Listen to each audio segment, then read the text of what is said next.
एक बार की बात है, रानी नाम की एक महिला थी। उसकी एक सास थी जिसका नाम उमा था, जो कि बहुत खर्चीली थी।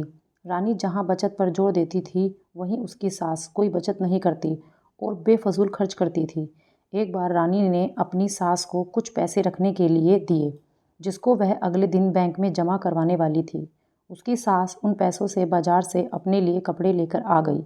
अगले दिन जब रानी ने अपनी सास से पैसे मांगे, तो सास ने बताया वह तो उसने खर्च कर दिए हैं। उसने रानी को कहा, बचत करने की कोई ज़रूरत नहीं है, ज़िंदगी को अच्छे से जीना चाहिए। रानी अपनी सास को बेफजूल घर की लाइट जलाने से मना करती थी, जो कि उसकी सास को बिल्कुल पसंद नहीं था। वह इन बातों पर अपनी बहू रानी को डांट देती थी। इसके बाद रानी ने भी निर्णय कर लिया कि वह अपनी सास को रोकेगी नहीं। रानी ने इसके बाद अपनी सास के कमरे का बल्ब लाकर बदल दिया। सास के पूछने पर रानी ने कहा कि अब वह जितना चाहे उतनी लाइट जला सकती है। एक दिन रानी की सास को पकोड़े खाने की इच्छा हुई।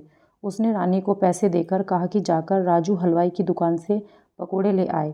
कुछ देर में रानी अपनी सास को पकोड़े लाकर देती है, जो उसको बहुत पसंद आते हैं।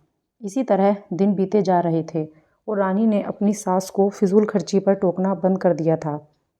एक दिन रानी की सास बीमार हो गई। उसको जब हॉस्पिटल में भर्ती कराया, तो डॉक्टर ने एक बड़ी बीमारी बताकर शहर के हॉस्पिटल में रेफ़र करने को कहा। जब रानी के पति ने डॉक्टर से इसका खर्च पूछा, तो डॉक्टर ने 2 लाख बताया। यह सुनकर रानी का पति और उसकी सास बहुत दुखी हो गए कि इतने पैसे हम कहाँ से लाएंगे।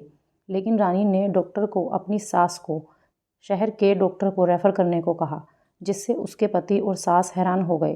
रानी ने बताया कि यह पैसे उसने घर खर्च में से बचत करके जोड़े हैं।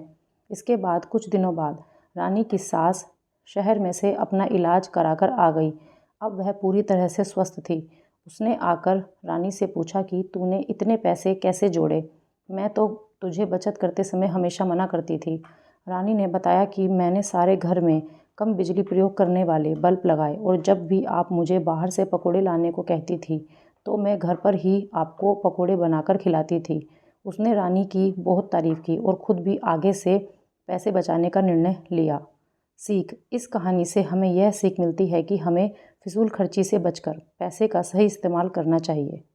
दोस्तों, अगर आपको हमारी ये स्टोरी पसंद आई हो तो हमारे चैनल को लाइक शेयर कीजिए, और अगर आपने अभी तक हमारे चैनल को सब्सक्राइब नहीं किया है तो प्लीज़ सब्सक्राइब कीजिए। धन्यवाद।